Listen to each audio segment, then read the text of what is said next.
Hey there, fellow fantasy football freaks. Yeah, I know, you don't get to see my pretty face right now.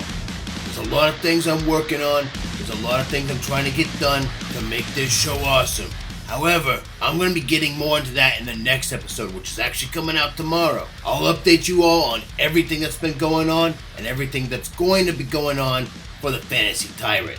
In this video, I'm just doing the top 200.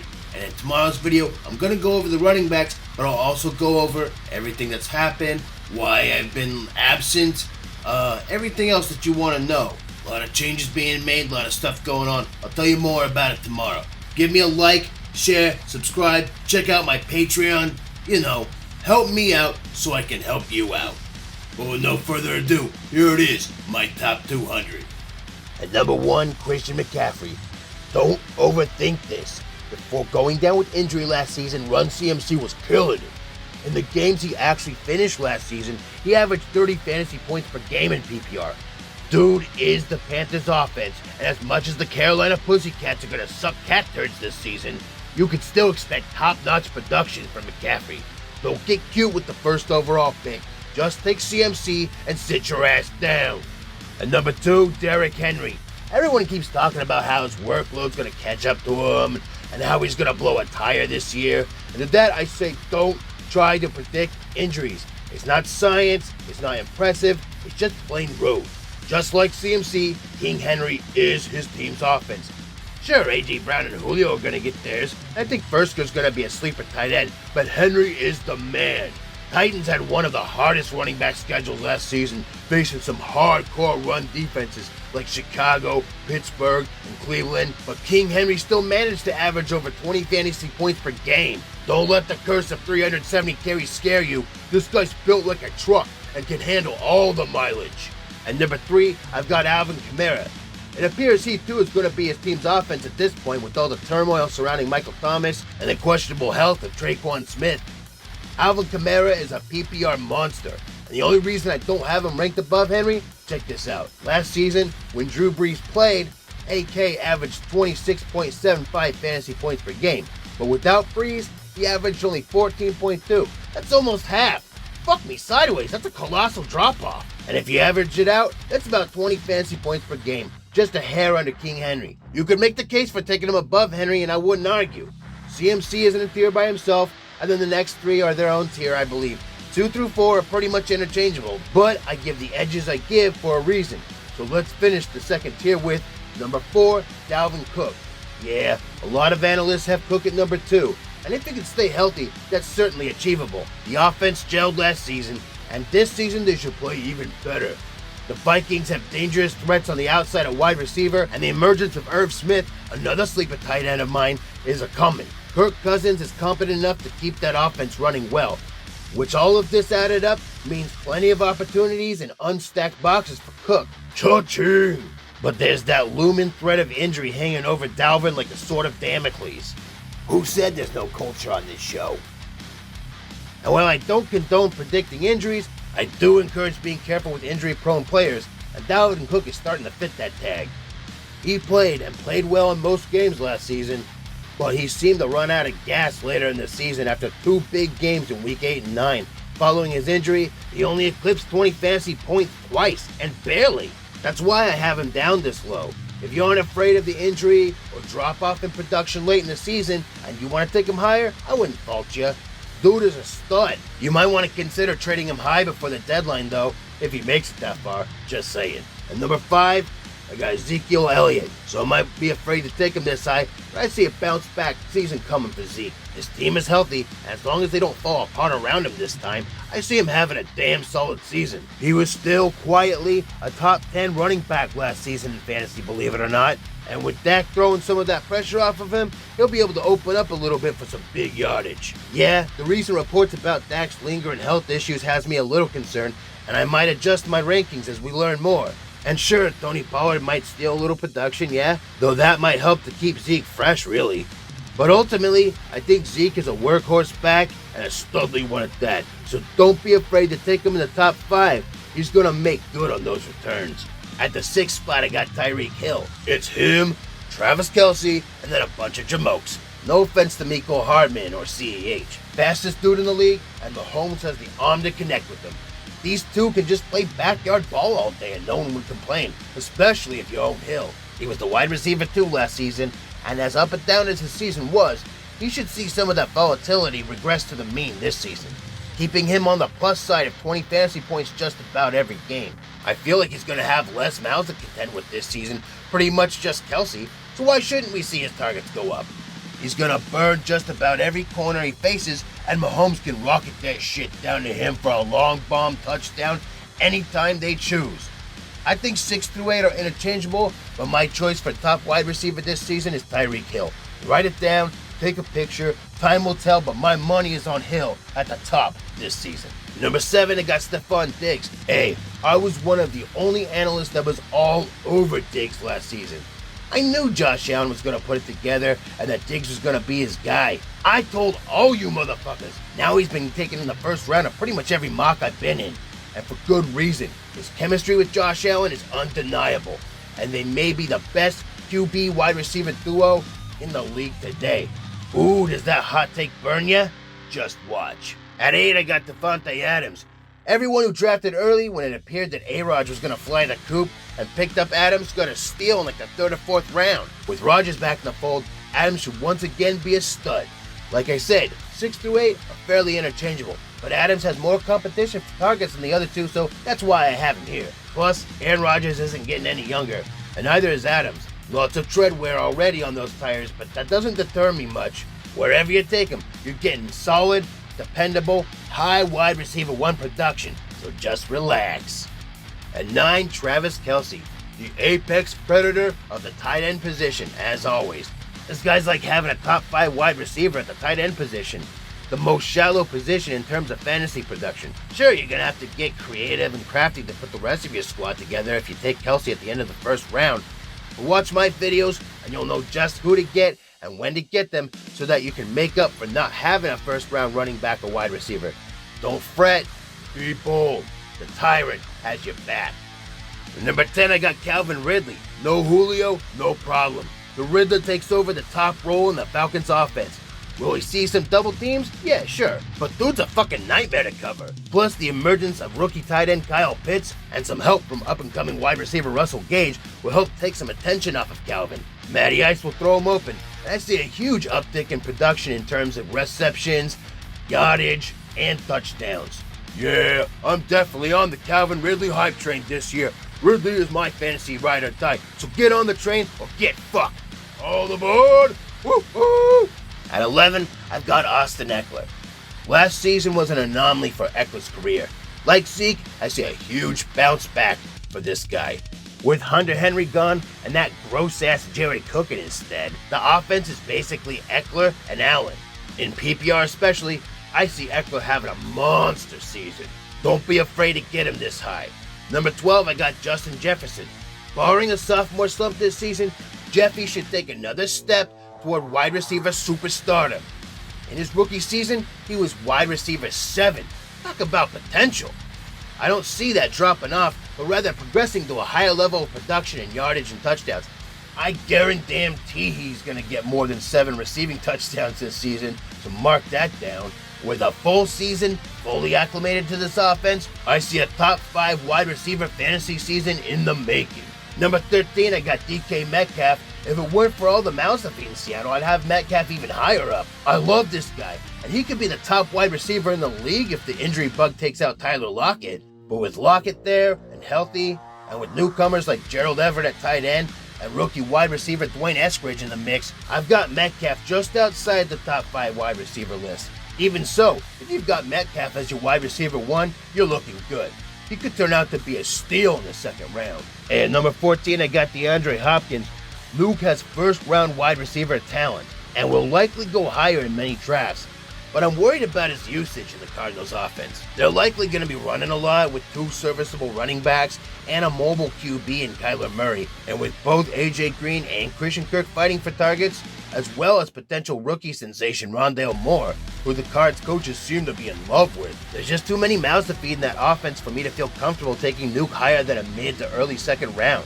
Still going to be a major talent, but not like when he was the lone soldier on the Texans offense. Could be a steal at this spot though. Number 15, Nick Chubb. Here's a guy I always want to put up higher, but then I go, oh yeah, Kareem Hunt. Fuck. The best running back duo in the league will rip it up once again, but from a fantasy perspective, that limits Chubb's production. Not enough to rate him outside the top 10 running backs, but he's not quite a first rounder with that albatross Hunt around his neck. Dude is basically Derrick Henry light though, and if you go running back first and second round, you might have the best running back 2 in your league if you take Chubb here. Or if you go with like Kelsey or a wide receiver first and you take Chubb in the second round, hey, you've got running back 1 production possibly coming your way. And number 16, we got Aaron Jones. Now Jamal Williams cutting into his production, we could see some big things from Aaron Jones this season. The only thing that keeps me from putting him higher are Aaron Rodgers' penchant for throwing the ball even when they have the game secured. And Jones isn't exactly a PPR monster. The other thing is A.J. Dillon. The guy looks like he could be a big-time running back in the future, and the Packers will likely want to see what they got in him. This may limit Jones to the first 2 downs, which will undercut his production. I still think he's studly and could be a second-round steal. At 17, I got Saquon Barkley. The recover from his injury scares me, but the toxicity of the Giants' locker room scares me more. This team's in shambles, and sure, Saquon is a hell of a target, but history isn't kind to running backs coming off of ACL tears who aren't named Adrian Peterson. That, mixed with the Giants' internal issues, makes me nervous about drafting Barkley. This is a high-risk, high-reward pick for sure, but that's baked into his low ranking for me. Draft him with high hopes, but be cautious. Number 18, Jonathan Taylor. I had him higher before Wentz's injury, but I didn't knock him down too far. I don't think Wentz being out is going to hurt JT's production all that much. In fact, without Carson's cavalcade of crap, JT may even flourish. His projected outcome is murky this season, but his talent is undeniable. He was RB6 last year, and that could hold pat. He's gonna be a rock-solid high-end RB2 or low-end RB1 for those who went wide receiver early. Number 19, A.J. Brown. The addition of Julio Jones only helps A.J. Brown, I think. He's gonna take attention away from Brown, and Jones isn't exactly the same superstar he was a few years ago. Brown has blossomed into Tannehill's go-to guy, and I don't see that changing. Maybe the most surprising breakout wide receiver of the season last year, especially in PPR. He should have another great season this year. Don't worry about Julio. Brown will get his early and often. And to round out my top 20, I got Antonio Gibson. Here's another one of Ty's guys. I told everyone he'd be a stud in his rookie season, and boy did he show that potential. He's just going to take another step up in his production this season, and in this position, he's going to outproduce his ADP. Fitzmagic is an improvement at QB, and the team addressed many of its issues in the offseason. So I think the Washington Football Team, Club of DC, franchise, whatever the fuck you call them, will produce some potent fantasy options this season, Antonio Gibson included. I'll be talking more about him when I do my running backs episode coming up soon. So that was the top 20. Let's move on to the rest of the top 200. Not going to talk about every guy, but I'll share a few notes on some of the players as I see fit. Yeah, I made this list just before the news about Clyde Edwards-Helaire having that little ankle issue. But it doesn't look like it's a high ankle sprain, so I think he'll be okay. I see him taking a step up this year. Kind of like the opposite of a sophomore slump. Najee Harris is looking solid as hell for the Steelers. Good pickup there for them. And a good pickup for your offense if you get him in the 3rd round. Scary Terry doesn't like the moniker Scary Terry, but too bad. You're going to be frightening this season. Dude's a wide receiver 1 talent and a wide receiver 2 price. Go get him. I think Monty's taking a step up this year. I think Carson's taking a step up this year. Keep an eye on Swift's injury. If he's looking good, he'll go up in the rankings. If it's not looking good, he'll go down. Keep an eye out. I don't like taking quarterbacks too early, but if Mahomes is there at the end of the 3rd round, yeah, I'd pick him up. A lot of people are down on George Kittle this year. I think he's going to be a stud again, so he'll be a steal at the end of the 3rd, beginning of the 4th round. CeeDee Lamb is another one of Ty's guys. One of the guys I said was going to be blowing it up last year. He did pretty good. He's going to blow it up even more this year. So go get him. The connection that Keenan Allen has with Herbert is undeniable. Could be a steal in the 4th round as long as he stays healthy. If you miss out on Mahomes, get Josh Allen toward the end of the 4th round. Moving along to the next set. Yeah, put on your glasses. The name's got a little smaller. I love Lamar Jackson this season. I think he's going to have a better season than he had last season. So I've got him, middle of the 5th round thereabouts. I love Kyler Murray. I've bumped his ass up. Bumped Dak Prescott down a bit without injury concern. Still think he'll be good though. Jerry Jeudy's been looking pretty damn good in preseason. I'll probably be bumping him up in the rankings before the season starts. I love T. Higgins this year. I might even have him too low. Jamar Chase is going to contend with him, but I still think Higgins is going to be the top guy, at least this season. I think Travis Etienne's going to be the top running back rookie this season, but don't sleep on James Robinson. He's going to still be in the mix. That's going to take a little bit of production away from Etienne, but I think Etienne's going to really pick it up in PPR for sure. Speaking of the Jaguars, I think DJ Chark's not getting the respect that he deserves. Darnell Mooney was looking like a sleeper last year. I think he's going to outplay his ADP this year. Might be a surprising steal in a flex wide receiver 3 position. I like Curtis Samuel playing the gadget guy role there for the Washington football squad. Oh yeah, I don't want to forget Javonte Williams there at number 70. Yeah, I really like him. I think he's a hell of a talent. I know that Gordon's going to cut in a little bit, but Gordon's either going to get injured or pissed off or something's going to happen. And Javonte Williams is going to be the man. I might be moving him up along with Travis Etienne here pretty quick. Now, see what we got here. Love Justin Herbert this year. You're going to expect the same level of production, if not better, than last year. Zach Moss might finally get away from his ball and chain Devin Singletary this season. Let's hope. With as much running as he does, I think Jalen Hurts could be a scary sleeper at QB. Hey, don't forget, someone's going to be throwing the ball for the Texans, and someone's got to catch that ball, and that guy's probably going to be Brandon Cooks. The uncertainty is baked into his ranking here. If we knew Deshaun Watson was going to be the guy and undistracted, yeah, I'd have Cooks a lot higher. Another guy that we're unsure about, Michael Thomas. That's why I've got him this low. But I don't have him like off the charts like some people do. I think, he's been having some talks with Sean Payton, only some good can come out of that, right? Terrace Marshall is a sleeper rookie. This could be the Justin Jefferson of this year. Watch out. Maybe not quite Justin Jefferson, but he could be the top rookie wide receiver this year nonetheless. I'm not as worried about Marlon Mack or Nyheim Hines cutting in on JT's work, so I've got them kind of low, I guess. I like what I've been seeing from Emmanuel Sanders, and I think he's going to take over the number 2 role at wide receiver for the Bills. Cole Beasley's still talented, but, he's got some distractions going on there, and I think that's only going to help Sanders' case. Hey, I like Devontae Smith, but don't forget about Jalen Reagor. He and Jalen Hurts could have a connection going. We'll see. I think Philip Lindsay could be taking over the starter's role at running back for the Texans. That's why, while I don't have him really high up in this list, I have him higher than David Johnson. Justin Fields is looking like everything the Bears were hoping he'd be. He may not start week 1, but he definitely deserves to be on this list. But he's going to be the starter eventually this season. Just wait. Marquez Callaway's been turning some heads there in New Orleans. With all the turmoil with Michael Thomas and the injury issues there with Traquan Smith, Callaway could turn some heads in the fantasy community as well. I like Cole Kmet as a sleeper this year at tight end. You might think I'm crazy for having him above Gronk, but just watch. If it weren't for the injury concerns of Elijah Moore, I'd have him higher up. If you've got Zeke Elliott, you might want to take Tony Pollard a little bit higher up than this. But if you don't have Zeke and he falls to you here, take him.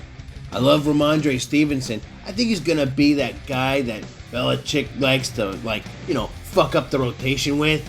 Like a Rex Burkhead or like a Danny Woodhead type.